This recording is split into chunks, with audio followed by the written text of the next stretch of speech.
effectivement, j'ai créé AD Investissement Conseil en 1999.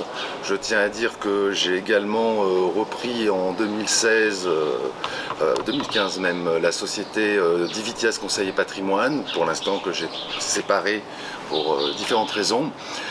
Les présenter, c'est assez difficile parce que ce serait limiter mon activité à quelques petites choses qui peuvent peut-être pas se dire en 2 minutes, sachant qu'en plus pour moi chacun de mes clients est unique et pourtant une des structures en présente plus de 4000.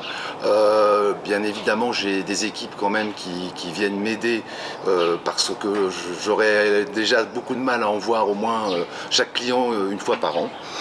Mais nous essayons d'apporter à nos clients ce que je pense les banques aujourd'hui n'ont plus envie ou ne peuvent plus faire, à savoir de l'écoute, de la disponibilité et surtout un conseil approprié par rapport à leur situation.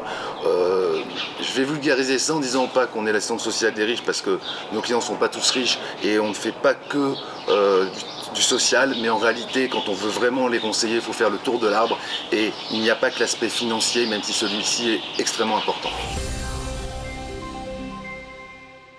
C'est une période un petit peu compliquée pour mener des stratégies à très long terme parce que justement ce qu'on pouvait envisager il y a encore quelques années change tellement vite qu'il faut plutôt être adaptable, adaptif et savoir effectivement s'adapter à l'environnement. Le conseil que l'on donnait n'était pas le même il y a 10 ans et je pense ne sera plus le même dans quelques temps. Une certitude, il faut être présent, voir nos partenaires, se renseigner, se tenir informés de l'actualité si nous voulons continuer aujourd'hui à rester intéressants, pertinents pour nos clients. Je pourrais en dire beaucoup plus malgré effectivement mon arrivée récente auprès d'Actualis. Bon, je vais faire une petite parenthèse quand même en disant que Actualis est une association que je connaissais pour en avoir eu la chance d'en être un membre fondateur à une époque.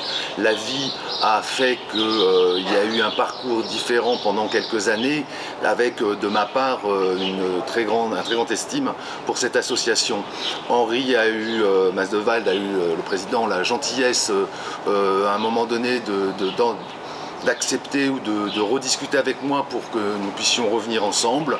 Les choses se sont faites, je pense, naturellement et encore plus qu'avant, je trouve que cette association représente pour moi un épanouissement évidemment, un enrichissement intellectuel, le fait de garder mon indépendance en n'étant pas isolé. D'où cette complémentarité avec mon activité professionnelle et les besoins de la profession. Le sérieux, la technicité et je pense la polyvalence me caractériserait bien et surtout l'orientation de notre structure.